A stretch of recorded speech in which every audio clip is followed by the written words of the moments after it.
which has a crime problem. We'll straighten that out in about 2 weeks. It'll take us 2 weeks, easier than D.C. President Trump raises the possibility of sending National Guard troops to New Orleans. Good afternoon, I'm Liz Reyes.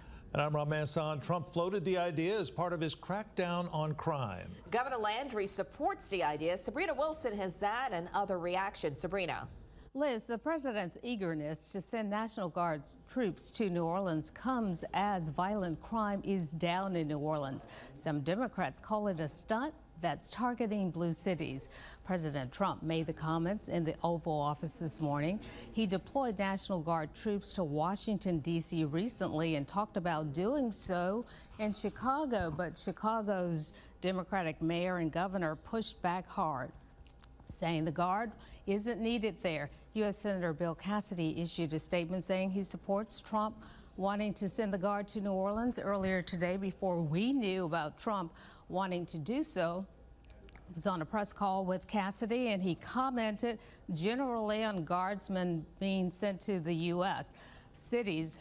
Not long ago, I interviewed Congressman Troy Carter on Trump wanting to send the Guard to New Orleans with Governor Landry's blessing.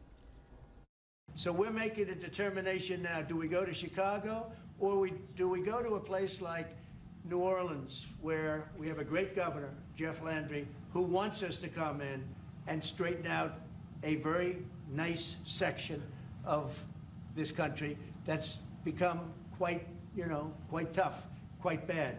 So we're going to be going to maybe Louisiana, and you have New Orleans, which has a crime problem. We'll straighten that out in about 2 weeks. It'll take us 2 weeks, easier than D.C. It appears that it's political theater. Listen, we would encourage and accept support for resources to build a stronger police department, to build resources to have retention so we can keep good police officers, to train them better, to provide resources so we can build a stronger force. If the president really wants to help, there are ways that he can help. But to militarize the city of New Orleans is not the answer. Now, in D.C., the president has a special privilege to deploy National Guard and has a federal prosecutor who has jurisdiction over the entire city. We can't replicate that. I want a solution that works in Monroe, in Shreveport, in Baton Rouge, in New Orleans, in Lafayette. I have to admit it's a little difficult because many of these are blue cities with liberal prosecutors, and frankly, there's a perception that they have ruined the cities. A local criminologist questions if the president really knows the state of the crime problem in New Orleans. I would say the president would first need to do some research before he makes statements. Certainly when we look at the crime rate in New Orleans, he's mentioned that we have a big crime problem. And if we see what's been going on in New Orleans the last couple of years, you can see our numbers have dropped significantly, particularly our homicide murder rates. We have seen the lowest number since the 60s.